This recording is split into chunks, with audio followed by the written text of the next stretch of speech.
Greetings to you. Welcome specially to the Engineer Construction Lecture Hub.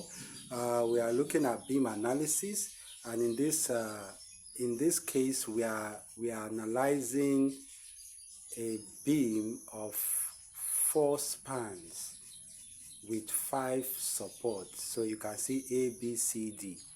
All right, and it's a uniformly distributed load. We have computed for the stiffness factor. We have also calculated for the distribution factor. We have also calculated for fixed end moments. Now those are what you, from the table now you can see A, B, C, D, E. These are the supports.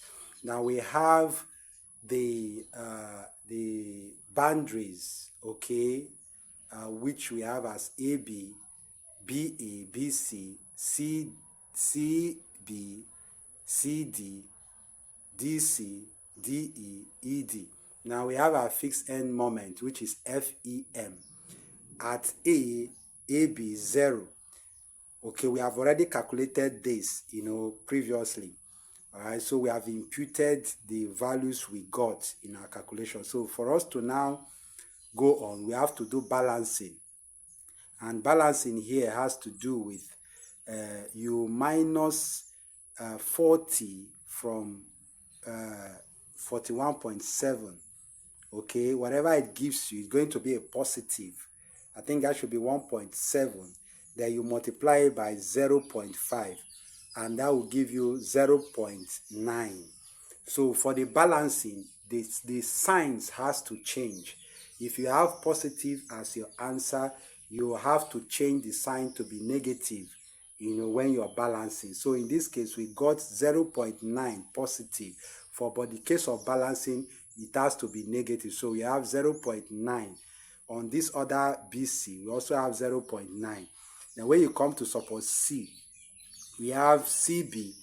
You have to minus 41.7 plus 26.7, whatever it gives you. Okay, you have to now, that will give you a negative sign.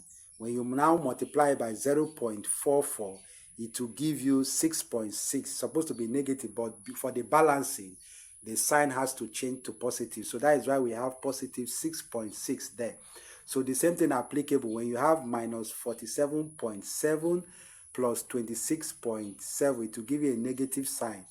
All right, then you multiply by 0.56, the distribution factor, you have 8.4.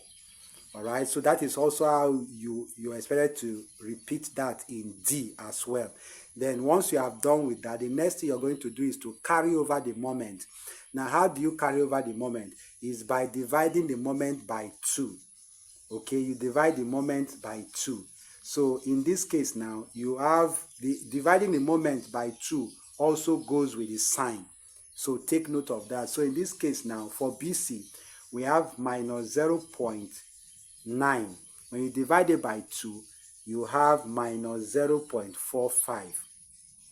Then for CB, we have 6.6. You divide this, a positive, you divide it by 2, you have 3.3. So for CD, you have 8.4. When you divide it by 2, you have 4.2.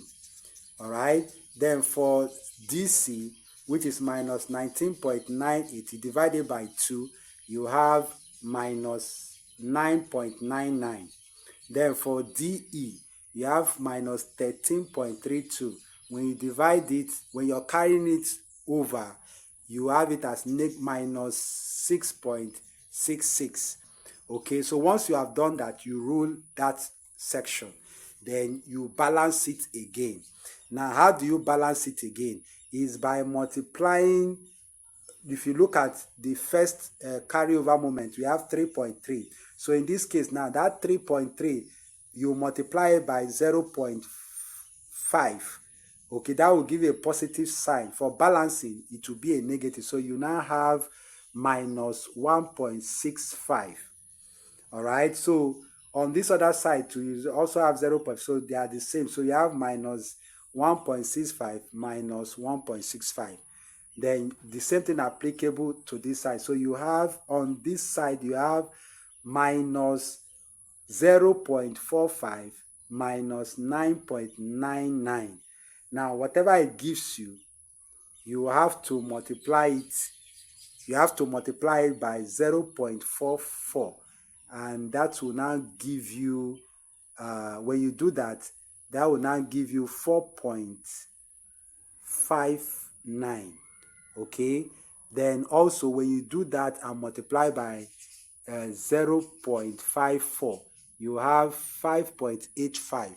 So on this other side too, you have 4.2 multiplied by 0.6 is going to give you a positive sign, but while balancing to give you a negative, okay, a negative of 3.52, okay.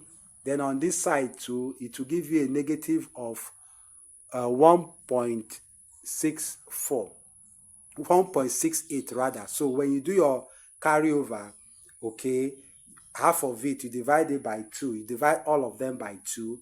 You carry it over to the other side. So this is how you expect to run it down. Okay, you can do it up to 5, 4, 5, 6 as the case may be. All right.